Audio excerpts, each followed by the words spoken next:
వి gold trusted gold buyers తాకట్టులో ఉన్న మీ బంగారాన్ని విడిపించి ఈ రోజు ఉన్న మార్కెట్ ధరకే కొనబడును. Contact number 9999954567. అయితే ఇప్పుడు ఇందాక మనం అనుకున్నట్టు మిగతా వాళ్ళకి లేనిది వీళ్ళకి కొంత అడ్వాంటేజ్ ఏంటి అంటే మేబీ అది అడ్వాంటేజ్ అనాలా డిసడ్వాంటేజ్ అనాలా మీరు చెప్పండి. పర్సనల్ ఇమేజ్ వీళ్ళకి రియల్ ఇమేజ్ కంటే ఎక్కువగా పెరిగిపోయినప్పుడు వీళ్ళు సినిమాలు చేసేటప్పుడు ఆ క్యారెక్టర్ని వదిలేసి మనం రియల్ క్యారెక్టర్ని ఆపాదించేసినప్పుడు అది వాళ్ళ కెరియర్కి బ్రేక్ వస్తుందనాలా, గ్రోత్ వస్తుందనాలా, లేకపోతే అది డిసడ్వాంటేజ్ అనాలా? ఇప్పుడు నాకు తెలిసి మీరు చెప్పిన దానిలో పర్సంటేజ్ కొంతమంది అలా చూస్తారనుకుంటా. అంటే చాలా స్ట్రాంగ్ అయిపోయింది కదండి ఈ ఇమేజ్. ఇప్పుడు సమాంత ఈ ఫౌండేషన్ ద్వారా చాలా మందికి తెలిసిపోయారు, ఆర్ చాలా మందికి పర్సనల్గా. ఇప్పుడు పవన్ కళ్యాణ్ గారైనా మొన్న ఫ్యాన్స్ ఏంటి సినిమా వచ్చేటప్పుడు మాకు స్టోరీతో సంబంధం లేదు, ఆయన కనిపిస్తే చూడాలి. సో అట్లా వీళ్ళని చూస్తే చాలా, అంటే ఫ్యాన్ బేస్ అనేది వీళ్ళు చేస్తున్న కార్యక్రమాల ద్వారా ఇమోషన్ కనెక్ట్ అయిపోయింది ఇక్కడ. సో వీళ్ళు ఇప్పుడు సమాంత గనక వెళ్ళి ఒక వ్యాంప్ క్యారెక్టర్ ఏదో చెయ్యాలి అనుకుందాం, ఇంకా అసలు ఎట్లా చూస్తారు? సో ఒక యాక్టర్కి మాత్రం వాళ్ళకి వచ్చే సాటిస్ఫాక్షన్ ఏదైనా చేయగలిగేటట్టు, అండ్ ఈ ఆడియన్స్ అనేవాళ్ళు ఆ క్యారెక్టర్లో చూడగలగాలి. డెఫినెట్గా అండి, అంటే పరిమితులు, లిమిటేషన్స్ అనేవి ఉంటాయి as they are on the ground. On screen ఉండే వాళ్ళకి చిన్న చిన్న కష్టాలు అనేది డెఫినెట్గా ఉంటాయి. అయితే నేను అనుకోవడం మాత్రం ఇప్పుడు విశాల్ గారు ఉన్నారు, లేకపోతే విజయ్ ఉన్నారు, సూపర్ స్టార్ అక్కడ రజనీకాంత్ గారు ఉన్నారు. వాళ్ళు చేసినా చేయకపోయినా 80-90% అది ఫిల్మ్ మీద ఏం పడట్లేదు అనేది నా ఉద్దేశం. సోనూ సూద్ గారు మీరు చూస్తే కోవిడ్ గారు ఆయన చేసింది తర్వాత ఇప్పుడు ఆయన విలన్ చేసినా ఎవరు విలన్ లా చూడరు. సో మరి అది ఇంపాక్ట్ అయిపోయింది కదా. ఇంపాక్ట్ అయింది కానీ లేదండి, అంటే ఒక ట్రాన్స్ఫార్మేషన్ పీరియడ్ అంటూ ఉంటుంది మనకి మన బ్రెయిన్లోనే. ఆ ట్రాన్స్ఫార్మ్ ఏం చేస్తుంది అంటే సినిమా థియేటర్లోకి ఎంటర్ అయిన తర్వాత అక్కడ క్యారెక్టర్స్కి కనెక్ట్ అయిపోయి డెఫినెట్గా అక్కడ సోనూ సూద్ గారు కనపడరు. మంచి క్వశ్చన్ కానీ టిపికల్ క్వశ్చన్. బట్ నేను అలా డిస్కనెక్ట్ ఫ్యూచర్ ఆడియన్స్ తో కనెక్ట్ అనేది మాత్రం మూవీస్ తోనే కదండి. సో మంచి లీడ్ ఇచ్చారు. బిఫోర్ ఐ ఫర్గెట్, మనం ప్రత్యేకంగా డిస్కస్ చేయాలి ఏంటి అని అంటే ఆయన ఫౌండేషన్ అనో లేకపోతే ఇంకోటనో కాదు, అసలు వాళ్ళు ఏం పట్టించుకోరండి. ఆయనకి ఎదురుకుండా కనపడ్డారు అని అంటే ఎవరైనా, ఒక ఆటో రిక్షా లేదు, అతను చాలా ఇబ్బంది పడుతున్నాడు, ఆటో రిక్షా కొనిచ్చేసేస్తారు. ఇప్పుడు నిన్ననో మొన్ననో అనుకుంటాను, మొన్న మండే రోజు ఫిష్ వెంకట్ గారింటికి వెళ్ళారు.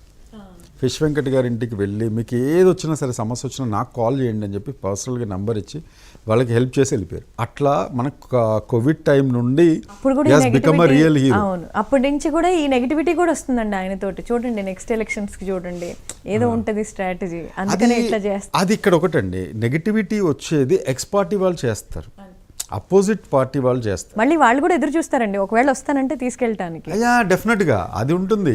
ఇప్పుడు ఎక్స్ పార్టీలో ఉన్నాడు లేదా వై పార్టీలో ఉన్నాడు అని అంటే, ఈయన వై పార్టీలో ఉన్నాడంటే మీరు ఎక్స్లోకి వస్తే మిమ్మల్ని మేము హీరోలాగా చూస్తామని అంటారు. లేదండి నేను ఇండివిజువల్గా చేస్తానన్నాడు అనుకోండి, చూసారా ఆయన ఏదో రాజకీయ లబ్ధి గురించి చేస్తున్నాడు, లేకపోతే ఆయన ఏదో ట్యాక్సులు తప్పించుకోవడానికి చేస్తున్నాడు. ట్యాక్సులు తప్పించుకోవడానికి చేసే వాళ్ళల్లో ఎంతమంది ఉన్నారు, వ్యాపారస్తుల్లో ఎంతమంది ఉన్నారు. గోల్డ్ షాపులు హైదరాబాద్లో ఫేమస్, పర్ల్ షాపులు హైదరాబాద్లో ఫేమస్. వాళ్ళు ఎంతమంది ముందుకు వచ్చారు, ఎంతమంది ట్యాక్స్ రిడమ్షన్ కోసం ఎంతమంది వాళ్ళు. ఇప్పుడు వాళ్ళ వాదన ఏంటంటే వాళ్ళు చేస్తున్నా కూడా వీళ్ళకి వస్తున్న లైమ్ లైట్ వాళ్ళకి రావట్లేదు, వీళ్ళు యాక్టర్స్ కాబట్టి వీళ్ళని డైరెక్ట్ గా మనం కన్స్యూమ్ చేస్తున్నాము. వాళ్ళు కూడా అండి యాక్టర్స్ ని ఫోకస్ చేసి వాళ్ళని టార్గెట్ చేసి తిడుతున్నారు కానీ వాళ్ళకి అసలు కామెంట్ చేసే వాళ్ళకి బ్రెయిన్ ఉండట్లా. ఏంట్రా మీరు ఏం చేస్తున్నారా, రీల్లోనైనా మీరు హీరోలు అది ఇదని మాట్లాడుతున్నారు తప్ప అదేంటి సామాజిక బాధ్యత అనేది అందరికీ ఉంటుంది.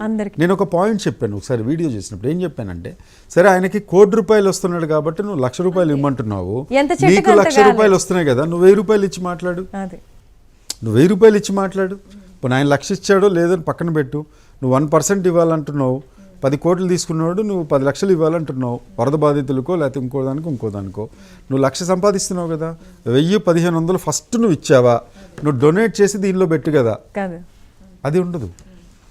బాధ్యత, సామాజిక బాధ్యత సోషల్ మీడియాకి పరిమితం అయిపోయి అందులో తిన్నామా పడుకున్నామా లేచామా అనేది ఉంటుంది చూసారా, అలా తయారైంది తప్ప ఇప్పుడు నిజంగా you are doing a very good debate అండి ఆన్ దిస్. ఏంటి అని అంటే అట్లీస్ట్ మనం వాళ్ళని గుర్తించాం. వాళ్ళు 15వ సంవత్సరం 15వ యానివర్సరీ అని ఇంకొక మంచి వ్యాలిడ్ పాయింట్ తట్టింది.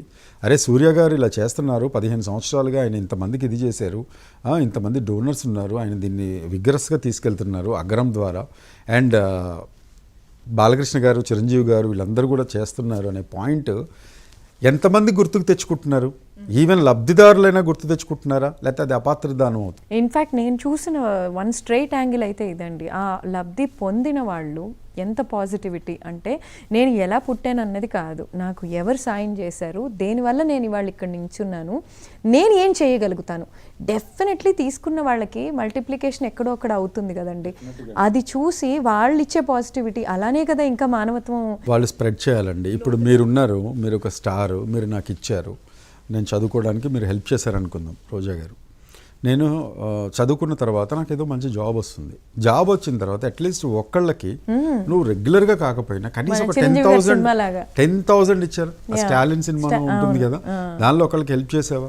అలా లేకుండా ఈయనే చెయ్యాలి, ఈయన 100 మందిని కాదు 1000 మందిని ఈయనే తయారు చేయాలి. కానీ బై డిఫాల్ట్ అది వస్తుంది అనుకుంటున్నానండి as a CBT counsellor, at least ఆ హోప్ తోటి. ఎందుకు అంటే కష్టం నుంచి వచ్చిన వాళ్ళకి ఆ నొప్పి తెలుస్తుంది కాబట్టి వాళ్ళు తీసుకున్న ఆ సాయానికి సంబంధించి ఆ పాజిటివిటీ ఖచ్చితంగా ఎక్కడో రిఫ్లెక్ట్ అవుతుంది. అందుకనే వీళ్ళు ఇలాంటి ఈ 3 ఎంచుకున్నారు స్టార్ హీరోస్ అనేది నా చిన్న డెఫినెట్గా. ఇప్పటి వరకు వేలల్లోనే గుండె ఆపరేషన్లు చేయించారు మహేష్ బాబు గారు, ఆయన గొప్పతనాన్ని చాటారు. గుండె ఆపరేషన్ చేయించడం మామూలు విషయం కాదు. 1,00,000 నుండి అన్లిమిటెడ్ బడ్జెట్ అవుతూ ఉంటుంది, 1,00,000 పైనే. ఆ గుండె కొట్టుకున్నంత వరకు గ్రాటిట్యూడ్ కదండి. ఆ గుండె ఎస్, మంచి మాట చెప్పారు. ఆ గుండె కొట్టుకున్నంత వరకు ఆ గ్రాటిట్యూడ్ వాళ్ళల్లో కూడా ఉంటే నిజంగా society will keep changing automatically. This is the valid point. Really hats off అండి.